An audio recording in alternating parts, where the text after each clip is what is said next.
You don't need a luxury kitchen to prepare gourmet meals. My name is Dennis. I live in a mobile home in a trailer park, and this is my kitchen. I want to return today to the subject of pizza for a couple of reasons. First of all, this is the second anniversary of my retirement, and I feel like celebrating with pizza. But also because I was looking at this restaurant trade journal. Those are magazines that just go out to businesses. You don't see them on the magazine racks at the store. And there was this recipe in there that I was just kind of glancing at. It was a recipe for pizza. And I thought I saw 6 ounces tomato pizza dough. And I did a double take, looked at it again. No, it was 6 ounces of pizza dough. On the next line down was the word tomato when it mentioned the tomato sauce. But that gave me an idea. See, this is sometimes where inspiration comes from. It comes from making mistakes. What if I were to make a pizza with a pizza dough in which I incorporated chopped up, sun-dried tomatoes? What would that taste like? So that's what I want to do today. I want to do this pizza with this sun-dried pizza dough, sun-dried tomato pizza dough, kind of like a sun-dried tomato focaccia, but as a regular pizza dough. So let's start cooking. I have about 2 ounces here of sun-dried tomatoes that I want to chop up pretty well. That's 27 grams. Get these diced up. You could, I suppose, do this in a food processor, but I just don't have that many to do.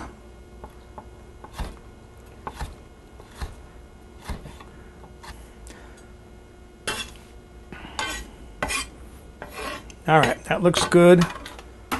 Get that back in my bowl. And now I'm ready to start assembling my pizza dough. To make the crust, I'm starting off with 12 ounces, 340 grams of all-purpose flour or bread flour. I'm actually using bread flour here because I've got it and I want to use it up. And then to this, I'm going to be adding just shy of 1 cup. This is 7/8 of a cup, 207 milliliters of warm water. When I say warm, 105 to 115 degrees Fahrenheit, which is 40 to 45 degrees Celsius. If you don't have a digital thermometer to check the warmth of your water, use just room temperature water. You don't want to use hot water because that'll kill your yeast. And now, speaking of yeast, I buy yeast in bulk because I used to make a lot of bread. During the wintertime, I make bread like every other weekend. And I just keep this in the freezer. So that's 1 teaspoon of active dry yeast. I'm going to stir this in. Bring this together. Then I'm going to add 1.5 teaspoons of salt. And finally, my 2 ounces of chopped sun-dried tomatoes. I'm not going to be able to combine this completely with a spoon in the bowl, but I can get it started to the point where I can knead it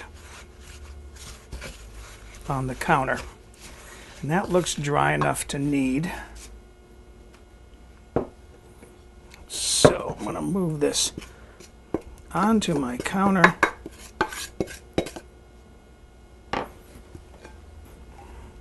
There are a couple of reasons for kneading dough here. It's not just to get the mixture smooth. Inside of flour, there are, from what I read, 2 proteins that hook up, that form the gluten chains that give dough its elasticity. And so by kneading the dough, what you're doing is you're forcing those gluten chains together.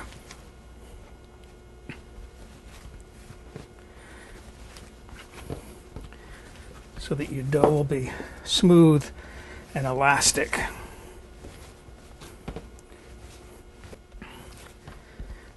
And you want to knead this for maybe 5 minutes or so, again, just to link up those proteins. Once you get everything incorporated, it works pretty easily. And you can see it's sticking very little to my hand. I want it a little on the sticky side. I don't want it dry like a pasta dough, but I want it to be a little bit sticky because that'll make a nice moist dough. I don't want it to be quite as moist as like for a bread dough, but very close to it. And that, by the way, is the reason why I gave you a weight, 12 ounces, 340 grams of flour, rather than cup, because cups, plural, because when you're doing something like this, baking, accuracy is important. A cup of flour, depending on whether you scoop it out, spoon in the flour, or sift in the flour, a cup of flour could range anywhere from 4.25 ounces up to 5.5 ounces. It's just not an accurate way to measure flour for baking. But if you measure by weight, 12 ounces, 340 grams, you get a nice accurate measurement. Okay, I'm going to knead this a little bit longer, and then I'll be ready to set this aside to let it rise. I'm going to sprinkle a little bit of olive oil. This is just regular old cooking olive oil, not extra virgin olive oil. And then I'm going to put my dough in there, kind of move it around a little bit.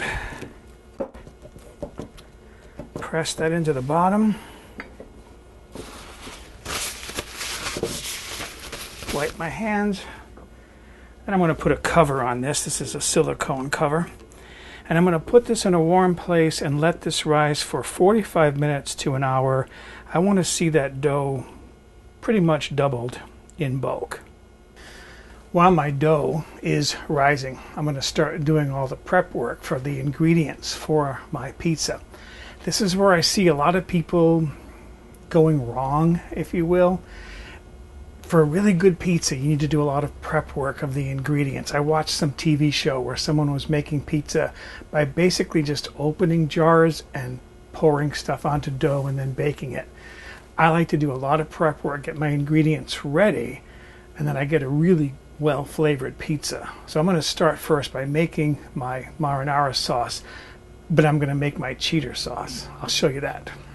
So this is how I make my cheddar sauce. Start off with an empty jar. This is Prego. This is too high in sugar. I don't like how sweet it is. But as part of a cheddar sauce, it's actually pretty good. Put about half of it in my jar. And this is Classico. It has too strong of an herbal flavor. But half and half, the two mixed together. Get a spoon in there and get that mixed up. I've been doing this for years. And people taste my spaghetti sauce and they say, "Oh, you make your own sauce, don't you?" Well, I guess you could call this making your own sauce. I assemble it myself. So that's my cheddar marinara sauce. But that's only the beginning. We have more to go. I'm going to start off with about a cup of sauce. That's 244 grams. In a skillet that I'm heating on the stove over medium heat, and I'm going to add to that a good pinch, like half a teaspoon of dry oregano leaves or flakes. And I want to just thicken this a little bit. As you can see already, that's not real watery, but to me that's a little bit too liquidy. I just turned my heat off under my sauce. I cooked that for maybe 3 or 4 minutes. You can see it's a little bit thicker, but it's not a tomato paste. So I think that will be ideal for a pizza sauce. I need about half of a large onion. I couldn't get half of a medium onion.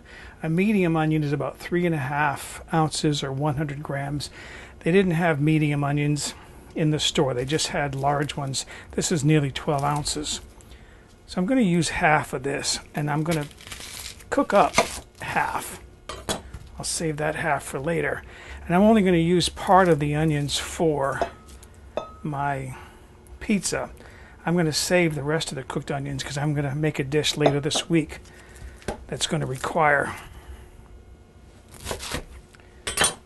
sauteed onions. So that'll just be one more step. For that dish, that'll be pre-done.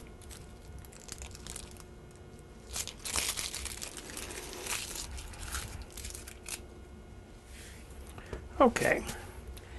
And if you've seen my other videos, you know I have my own way of cutting onions. I don't do it like the chefs do on TV. I think the way they do it is a little bit too dangerous. So I'm going to cut my onion in half this way, and then without cutting all the way through, I'm going to cut. You know what? I think I'm going to do something different. Looking at it this way, I think I'm going to work with strings of onions rather than chopped onions. I think that'll look nicer on a pizza. It just goes to show you can change your mind in the middle of a recipe. I cleaned my skillet, and I'm going to put in there now some clarified butter. I'm using clarified butter because this has a higher smoke point than regular butter, because when you clarify butter you eliminate all of the milk solids that burn. I have on my website and on YouTube a procedure and a video for clarifying butter. Okay, and then to that I'm going to add maybe a tablespoon of pure olive oil. This isn't extra virgin olive oil. Extra virgin olive oil has a low smoke point, so I don't saute with it. I saute with pure olive oil because it has a higher smoke point. Now, I turn my heat down to medium, and I want to cook these onions for a good 15 to 20 minutes. I want to lightly caramelize them. As the moisture in the onions cooks off, I'll have to keep lowering the temperature. Toward the end of this cooking time, I'll be cooking on a low heat. So there are my onions. My heat is all the way down to almost low. I've been reducing it. And you can see how dark those are. You can get these a lot darker if you use an oven-proof pan and put them in the oven for a while, like when you make a French onion soup. But I'm just caramelizing my onions so that I can use them for a pizza. I've brought my heat now back up to medium. And what I've got here is the meat from 3 Italian sausages. You need 3 to 4 lengths of Italian sausage.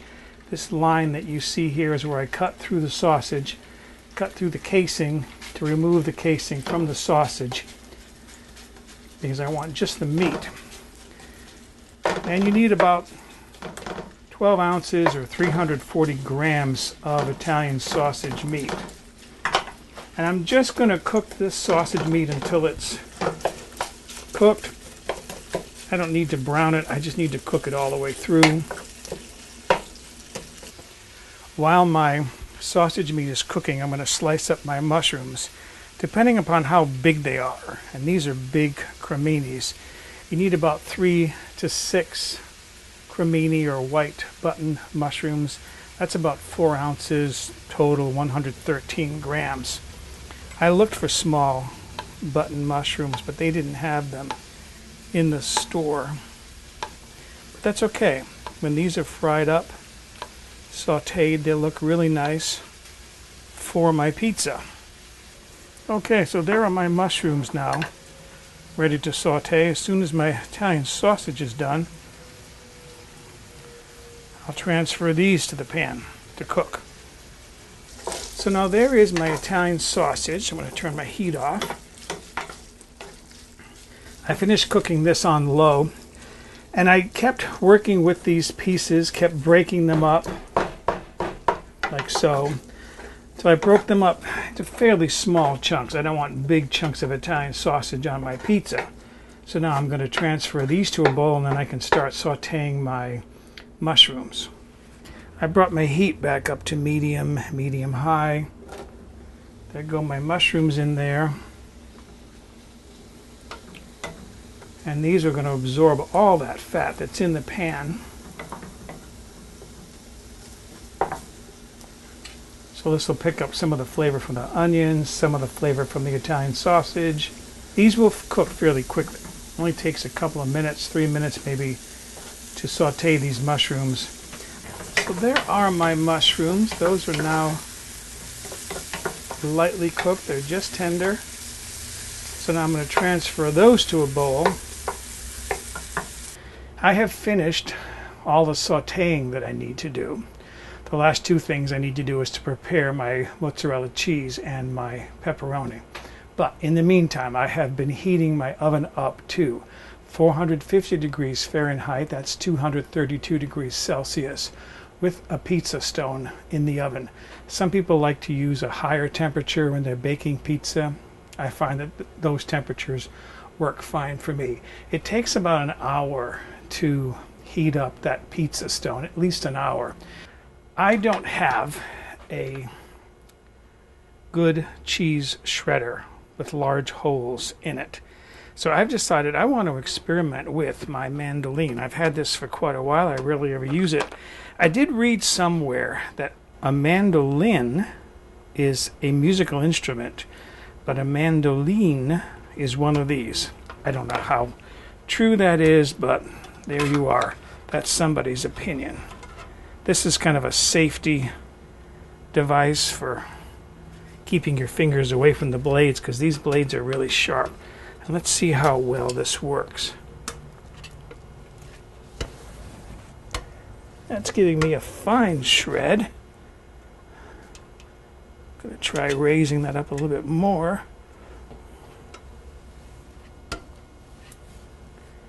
And a little bit more. Yeah, that's working.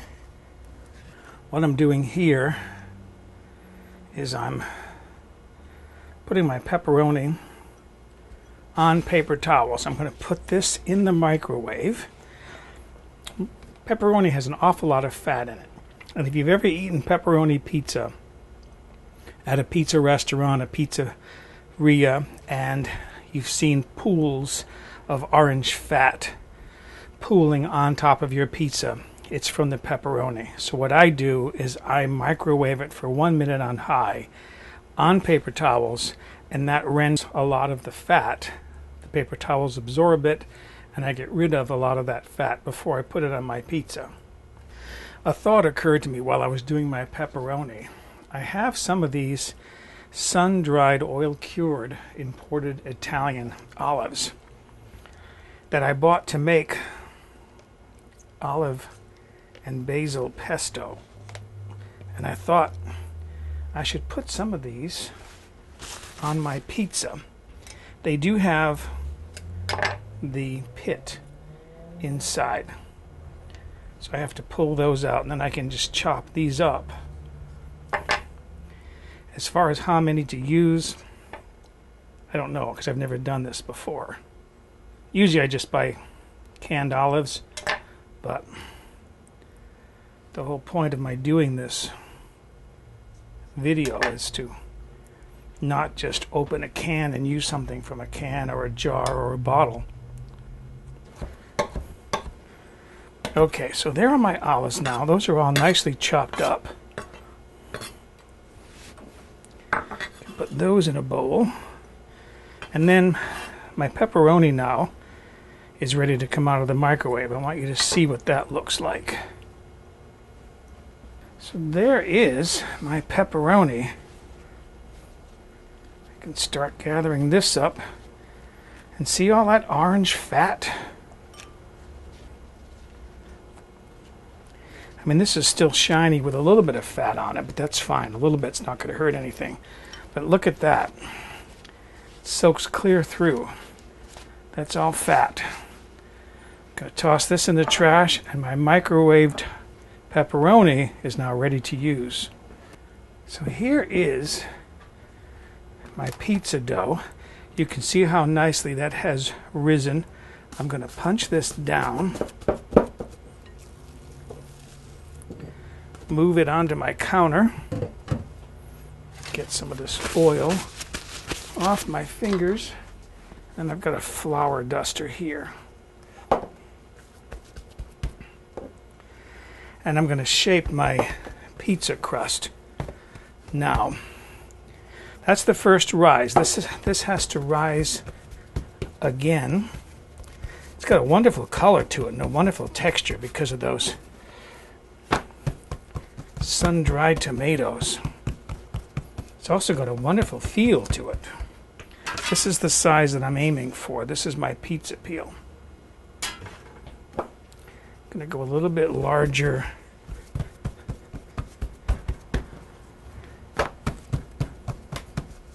So now what I'm going to do is I'm going to cover this with plastic wrap and let this rise again. And then I'm going to show you a trick that I do for baking my crust twice. My pizza dough now has been rising. I'm going to take this off. I have my pizza peel here. And I have some cornmeal. And what I'm going to do is I'm going to spread some cornmeal on my pizza peel. And then I'm going to put my dough on it and slide it onto the pizza stone in the oven. One issue I have with my pizzas is that I put so many toppings on them that the pizza gets so heavy I can't slide it off the peel into the oven. But I find that if I pre-cook my dough first, making sure this isn't going to stick anywhere. Whoops. Too much is okay. It's just going to fall off in the oven. I find if I pre-cook the dough for just a minute or two, there, that's almost right. I'm just checking it all over to make sure that it's not going to stick anywhere to my peel. There it is. Okay. It's moving nicely. By cooking it for a minute or two in the oven, it'll be a lot easier to slide off the peel once I top it up with all of my toppings. So there's my crust now, the first bake out of the oven. And I actually baked that for 4 minutes. I wanted to make sure I wouldn't have any problems with it. Now I'm going to start putting my sauce on top. How much sauce to use? A light coating of sauce. You don't need a lot of sauce. I like to see the crust coming through because then I know that it'll also be safe because things will stick now to that crust. As I said earlier, I like to put my Italian sausage on under the cheese. I've been doing it this way for many years. I don't know why. It just seems more appropriate. It also helps to prevent it from drying out, preventing the Italian sausage from drying out in the oven. That's done. Now my cheese. If I hadn't mentioned earlier, this is 8 ounces, 225 grams of mozzarella cheese. I'm going to start layering some pepperoni on here. I probably won't use all of this pepperoni, but I'll use what I can. And that was 4 ounces, 110 grams of pepperoni slices. They weighed 4 ounces before I took all that fat out. And now I'm going to put my mushrooms on there. Okay, these are my caramelized onions.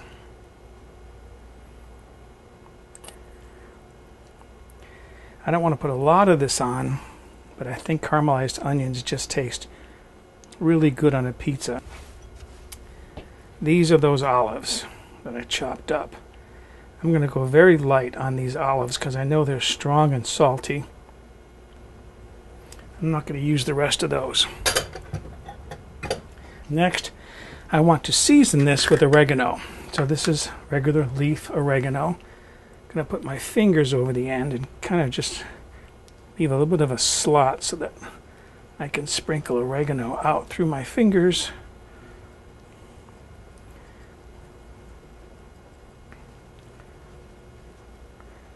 Beautiful. Not a lot, just a light garnish. And then something I like to do, I saw this done in a pizzeria on the East Coast when I was a child. Extra virgin olive oil. Just want to garnish the top lightly with oil.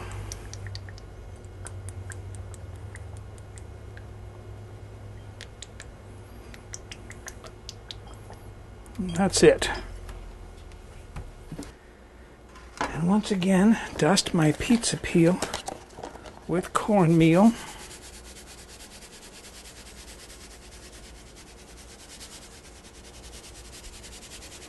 Oh, this pizza now isn't going to stick badly because the crust has been pre-baked. And then I want to slide my pizza. This is hot. Onto my peel, and now put this in my oven. I set my oven timer for 15 minutes. As I get close to that, I'll start checking it. I know 20 minutes is good, but it baked for 4 minutes. The crust baked for 4 minutes before I even put the toppings on. What I'm looking for is nice browning around the edge and a little bit of browning on top.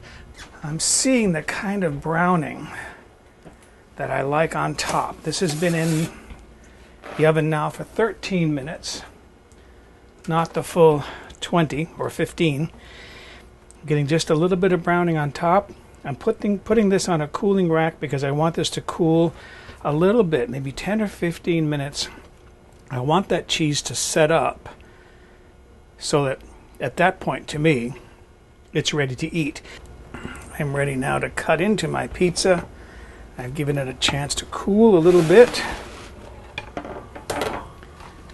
Look at that. Oh, that looks so good. Now, using a good knife,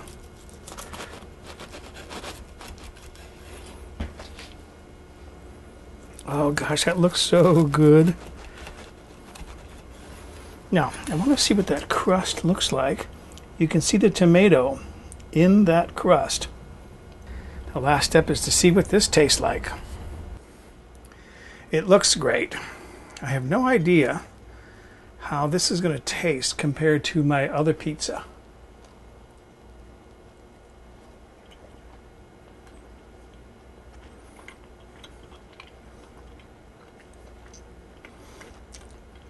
That crust definitely has a tomato flavor. That's good. Okay, excuse me, and happy anniversary to me on my second anniversary of retirement. I'm going to go enjoy my pizza.